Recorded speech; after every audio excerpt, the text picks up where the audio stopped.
विभिन्न प्रकार की वनस्पतियों, जीवों, झीलों और पहाड़ों से भरे घने जंगलों के बीच स्थित भीमाशंकर ज्योतिर्लिंग प्राकृतिक साधकों के साथ साथ तीर्थ यात्रियों के लिए भी एक लोकप्रिय स्थान है। Hello friends, welcome back to my channel. आज के वीडियो में हम भीमाशंकर ज्योतिर्लिंग तथा उसके आसपास घूमने के फेमस प्लेसेस के बारे में बात करेंगे और इसी के साथ वीडियो के लास्ट में हम बात करेंगे कि हम भीमाशंकर ज्योतिर्लिंग कैसे पहुंचे। सबसे पहले हम बात करते हैं भीमाशंकर ज्योतिर्लिंग के बारे में। ये ज्योतिर्लिंग 12 ज्योतिर्लिंगों में से छठवां ज्योतिर्लिंग है। यह ज्योतिर्लिंग महाराष्ट्र के पुणे से लगभग 110 किलोमीटर दूर सह्याद्री पर्वत पर स्थित है। इस मंदिर में स्थित शिवलिंग काफी बड़ा और मोटा है, इसीलिए इस मंदिर को मोटेश्वर महादेव मंदिर के नाम से भी जाना जाता है। ये है मंदिर का मेन दरवाजा। यहाँ से होते हुए आप मंदिर तक पहुँचेंगे और मंदिर तक पहुँचने के लिए आपको करीब 250 से 300 सीढ़ियाँ नीचे उतरनी होंगी, तब जाकर आप मंदिर के दर्शन करेंगे। और इसी रास्ते में आपको प्रसाद वगैरह के जो है स्टॉल मिल जाएंगी, तो आप वहाँ से प्रसाद वगैरह भी ले सकते हैं। अगर आप यहाँ सावन या शिवरात्रि पर आएंगे तो आपको यहाँ पर काफी भीड़ देखने को मिलेगी और यहाँ पर आने का सबसे बेहतर समय अगस्त से फरवरी महीने के बीच का माना जाता है। अब हम बात करते हैं कि भीमाशंकर ज्योतिर्लिंग कैसे स्थापित हुआ। तो इस ज्योतिर्लिंग का वर्णन शिव पुराण में किया गया है। इसके अनुसार कुंभकर्ण के पुत्र का नाम भीम था, जो एक राक्षस था। भीम का जन्म उसके पिता की मृत्यु के बाद हुआ था। उसके पिता की मृत्यु भगवान राम के हाथों हुई थी। इस बात की जानकारी उसे नहीं थी, लेकिन बाद में उसकी माता ने उसके पिता की मृत्यु के बारे में उसे सब बता दिया था। सब कुछ जानने के बाद वो भगवान राम की हत्या के लिए आतुर हो गया। वह हर हाल में राम जी को मारना चाहता था। ऐसे में उसने अपने उद्देश्य को पूरा करने के लिए कई वर्षों तक कठोर तपस्या की। उसकी तपस्या से प्रसन्न होकर ब्रह्मा जी ने उसे विजयी होने का वरदान दिया। जैसे ही उसे वरदान मिला तो वह तानाशाह यानी निरंकुश हो गया। वह मनुष्यों के साथ साथ सभी देवी देवताओं को भी डराने लगा और सभी उससे भयभीत रहने लगे। उसके आतंक की चर्चा हर ओर होने लगी। युद्ध के दौरान उसने देवताओं को हराना शुरू कर दिया। उसने अपना आतंक इतना फैलाया कि उसने पूजा पाठ भी बंद करवा। उससे सभी देवी और देवता परेशान थे और इसी परेशानी का हल लेने के लिए वह भगवान शिव की शरण में गए। शिव जी ने उन्हें आश्वासन दिया कि वो इस समस्या का हल निकालेंगे। शिव जी ने राक्षस से युद्ध करने का निर्णय लिया।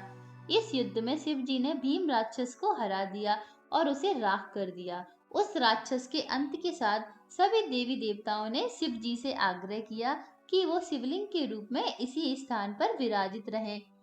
तब भोलेनाथ ने इस प्रार्थना को स्वीकार किया और भीमाशंकर ज्योतिर्लिंग के रूप में यहाँ विराजित हुए। ऐसा माना जाता है कि प्राचीन मंदिर एक स्वयंभू लिंग के आसपास बनाया गया था और मंदिर के गर्भगृह में लिंग बिल्कुल फर्श के केंद्र में है। मंदिर के खंभों और चौखटों पर दिव्य और मनुष्यों की जटिल नक्काशी है। आप यहाँ चित्रित पौराणिक कथाओं के दृश्य भी देख सकते हैं। इस मंदिर का निर्माण 13वीं शताब्दी में माना जाता है। हालांकि उस समय इसे किसने बनवाया इस बारे में अधिक जानकारी नहीं है, लेकिन बाद में 18वीं शताब्दी में नाना फडणवीस ने मंदिर में सभा मंडप और शिखर का निर्माण किया। साथ ही महान मराठा शासक छत्रपति शिवाजी महाराज ने स्वयं पूजा की सुविधा के लिए इस मंदिर को दान दिया। मंदिर के अंदर आपको भगवान शनीश्वर का एक मंदिर भी देखने को मिलेगा और भगवान शिव के प्रिय नंदी की एक मूर्ति मंदिर के प्रवेश द्वार के बाहर देख सकते हैं, जो कि हर शिव मंदिर में पाई जाती है। तो ये थी भीमाशंकर मंदिर के बारे में जानकारी। अगर आप महाराष्ट्र की यात्रा के लिए जा रहे हैं तो यहाँ मौजूद भगवान शिव के 3 ज्योतिर्लिंगों में से एक भीमाशंकर ज्योतिर्लिंग के दर्शन अवश्य करें। अब हम बात करते हैं भीमाशंकर ज्योतिर्लिंग के आसपास घूमने की जगह के बारे में। मंदिर से करीब 200 मीटर आगे जाने पर आपको भीमा नदी का उद्गम स्थल मिलेगा। ऐसा माना जाता है कि इस नदी का उद्गम भगवान शिव के पसीने से हुआ है। भीमा नदी को चंद्रभागा नदी के नाम से भी जाना जाता है। यह दक्षिण पूर्वी दिशा में 861 किलोमीटर बहती है और महाराष्ट्र, कर्नाटक व तेलंगाना राज्यों से गुजरती है और अंत में जाकर यह कृष्णा नदी में मिल जाती है। तो मंदिर के दर्शन करने के बाद आप भीमा नदी के उद्गम स्थल को देख सकते हैं। भीमा शंकर ज्योतिर्लिंग से करीब 2.5 किलोमीटर दूर जंगलों के रास्ते ट्रैक करके जाने पर आपको गुप्त भीमा शंकर के दर्शन हो जाएंगे। और इसी रास्ते आपको भगवान गणेश का मंदिर मिलेगा, जिसे साक्षी गणेश के नाम से जाना जाता है, क्योंकि जब भीम और भगवान शिव का युद्ध हो रहा था तब भगवान गणेश ने उसको देखा था, इसीलिए उनका मंदिर यहाँ स्थापित है साक्षी गणेश के नाम से। तो अगर आप गुप्त भीमा शंकर के दर्शन करना चाहते हैं तो आप भीमा शंकर ज्योतिर्लिंग से ट्रैक करके गुप्त भीमा शंकर के दर्शन कर सकते हैं। अब हम बात करेंगे बॉम्बे पॉइंट के बारे में, जो कि भीमा शंकर मंदिर से 400 मीटर की दूरी पर स्थित है। यह जगह भीमा शंकर ज्योतिर्लिंग की सबसे अच्छी जगह में से एक है और यहाँ पर जाने के लिए आपको बहुत ज़्यादा भी नहीं चलना पड़ेगा, क्योंकि यह जगह भीमा शंकर मंदिर से 400 मीटर की ही दूरी पर स्थित है। यहाँ से आप सूर्यास्त होने से पहले सनसेट के बेहतरीन दृश्य को देख सकते हैं। ये जगह काफी खूबसूरत है। यहाँ से आप प्रकृति का काफी बेहतरीन नज़ारा देख सकते हैं। भीमा शंकर ज्योतिर्लिंग के आसपास की जगह में से ये जगह फोटोग्राफी करने के लिए काफी बेहतरीन जगह है। यहाँ पर आप काफी अच्छे से फोटोग्राफी कर सकते हैं। मंदिर के दर्शन करने के बाद आप इस जगह पर विजिट अवश्य करें। ये काफी अच्छी जगह है और यहाँ पर आपको प्रकृति का काफी खूबसूरत नज़ारा देखने को मिलेगा। इसके बाद आप यहाँ पर Bhima Shankar wild life sanctuary भी जा सकते हैं। इसका निर्माण मुख्य रूप से भारतीय विशाल गिलहरी की रक्षा के लिए वर्ष 1984 में बनाया गया था।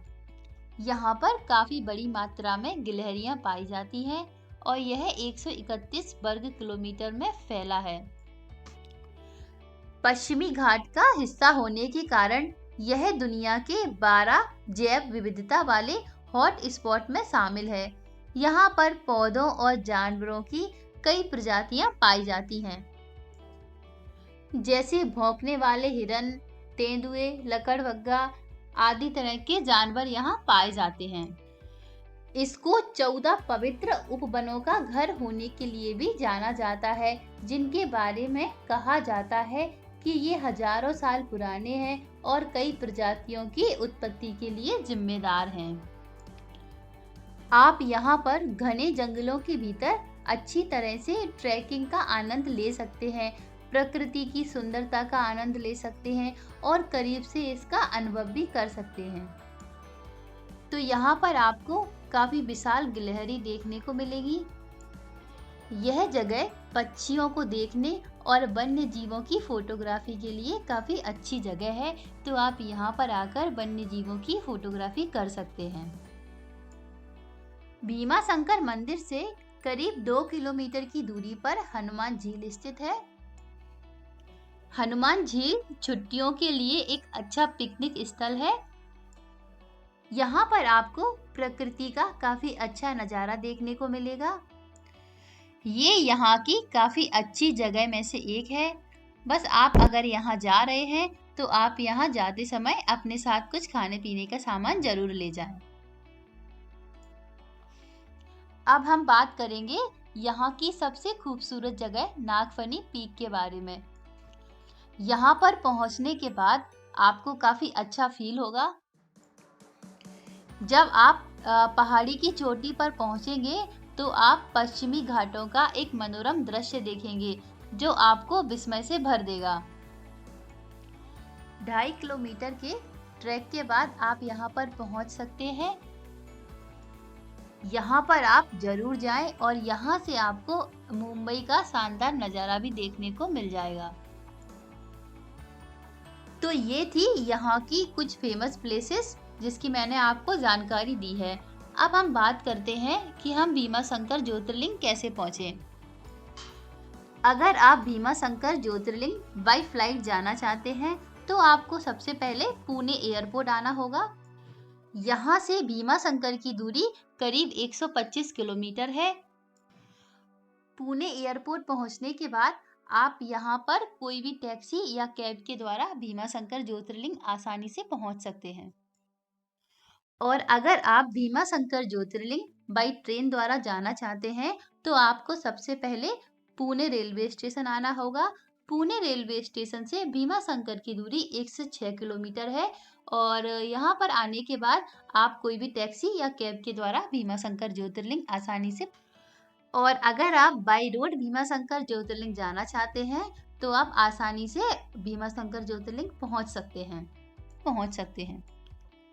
तो फ्रेंड्स, ये थी भीमा शंकर ज्योतिर्लिंग से जुड़ी हुई सारी जानकारी।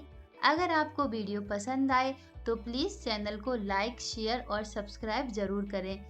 Thank you for watching. मिलते हैं नेक्स्ट वीडियो में।